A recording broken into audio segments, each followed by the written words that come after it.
kembali lagi sama aku.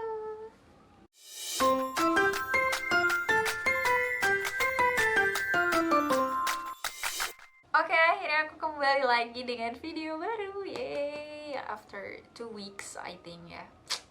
There is a lot of things to handle guys, but I already handled that. Jadi untuk sekarang, ayo kita bahas tentang self-diagnose. Di video kali ini aku bakal bahas kenapa self-diagnose itu dilarang keras sama dunia kesehatan. Untuk spesifikasinya tentu aja di video aku ini aku bakal bahas dalam rumpun kesehatan mental atau psikologi. Dan apa sih yang sebenarnya harus kita lakukan kalau misalnya kita didiagnosa memiliki mental illness atau mental health disorders. So let's get to the list. Jadi pada dasarnya manusia itu punya tendensi untuk membaca sesuatu dan merefleksikan diri kita ada di dalamnya. Itu kenapa kita sebagai manusia itu kadang kita berempati sama tokoh fiksi misalnya atau karakter-karakter yang ada di dalam buku. Kita tuh cenderung ngelihat diri kita itu melalui describe yang abu-abu gitu atau kayak nggak jelas. Itu kenapa kalau misalnya kita lagi baca list of symptoms dari suatu disorder, kita punya kecenderungan untuk berpikir kayak, oh ini ada di aku nih, aku mengalami ini kayaknya aku banget deh gitu. Dan faktanya sekarang itu semua orang punya akses yang bebas dan luas untuk ke internet. Jadi semua orang tuh udah gampang banget untuk ngelihat semua list symptoms dari semua disorder yang ada.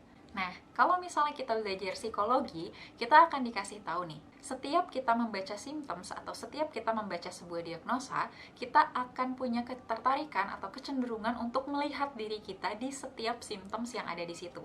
Kita sebagai manusia itu punya tendensi untuk melakukan self-diagnose terhadap diri kita sendiri, melabeli diri kita sendiri, dan membuat sugesti seakan-akan apa yang kita pikirkan itu adalah suatu fakta. Dan hal ini yang akhirnya itu bikin orang-orang itu mudah ngerasa hancur, mudah ngerasa sedih, mudah ngerasa hopeless, walaupun sebenarnya in reality mereka itu nggak benar-benar mengalami gangguan tersebut. Tapi lagi-lagi yang harus kita ingat, nggak karena kita merasakan semua simptom yang kita lihat, kita itu automatically kita pasti punya disordernya. So, jadi seharusnya self-diagnose ataupun diagnosa yang kita dapatkan dari profesional secara official itu bisa membantu kita untuk mendapatkan atau mencari mental health provider untuk mendapatkan treatment yang kita butuhkan. Tapi faktanya, karena masih banyaknya orang-orang yang memiliki keterbatasan atau kesulitan untuk mendapatkan akses terhadap mental health care, akhirnya kita ngalamin gelombang besar yang justru malah naikin rate anxiety dan juga depression karena orang-orang itu either mereka overdiagnosing diri mereka sendiri atau mereka mendiagnosa diri mereka tanpa konteks yang jelas, juga tanpa treatment dan juga tanpa edukasi. Ada satu fakta yang unik banget dari psikologi. Jadi, faktanya adalah semakin banyak orang-orang membicarakan tentang suatu disorder, akan semakin banyak pula orang yang mengalami disorder tersebut. Contohnya, ADHD. Di tahun 1997, hanya ada 5% anak yang mengalami ADHD. Tapi justru di tahun 2017, ada 10% anak-anak yang mengalami ADHD. Positifnya, akan semakin banyak edukasi mengenai mental health, terutama tentang ADHD ini, terhadap masyarakat, terutama pada anak-anak. Tapi, itu berarti banyak anak-anak yang mendapatkan label dari orang tua mereka, tetangga mereka, atau bahkan guru-guru mereka tanpa sources yang jelas, yang justru mungkin malah adalah label yang salah untuk diberikan, sampai akhirnya anak-anak ini tuh jadi ngelihat diri mereka itu dengan cara yang berbeda. Atau bahkan justru parahnya lagi mengubah bagaimana orang-orang itu melihat anak-anak ini.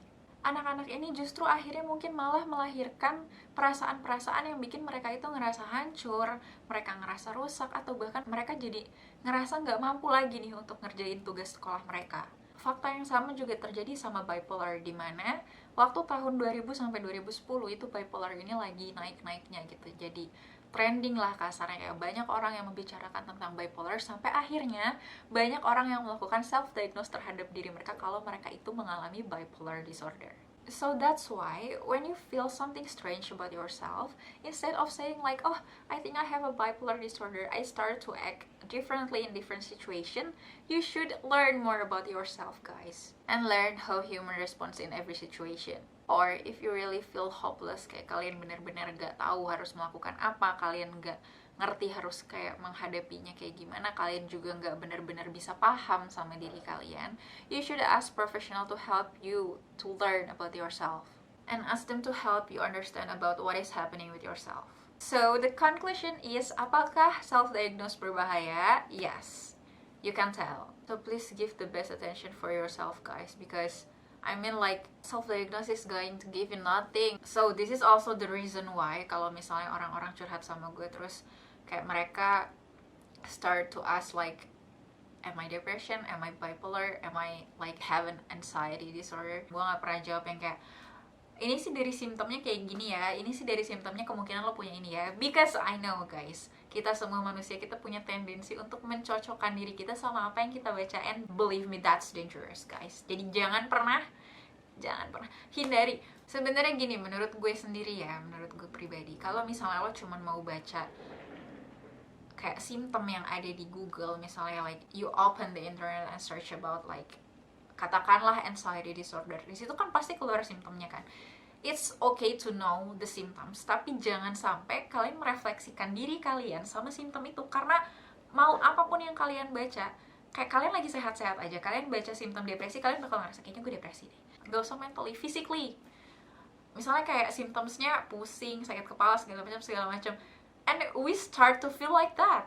Kayaknya gue pusing deh, kayaknya gue sakit deh, kayaknya gue mengalami ini deh. So that's why kita sebenarnya tuh jangan terpancing sama apa yang ada di internet. It's dangerous guys. Sekali lagi, kalian benar-benar harus bisa bedain apa yang kalian rasakan dan apa yang sebenarnya terjadi sama kalian. Jadi kalau misalnya emang kayak kalian ngerasa kayaknya susah deh, kayaknya terlalu bias untuk membaca kayak gitu, it's better to like go to professional and ask them, karena mereka lebih paham, mereka punya caranya, mereka punya alat yang bisa mereka pakai untuk mengukur kondisi kalian secara akurat. Jadi it's better to find them instead of like search on the internet. So I hope it helps. Seperti biasanya, I sebarkan ilmu psikologi sebagai ilmu yang menyenangkan untuk dipelajari oleh masyarakat. Yay! I'm so happy to be back. Yay! Thank you for watching. I hope you guys enjoy and see you guys on the next videos. Bye bye.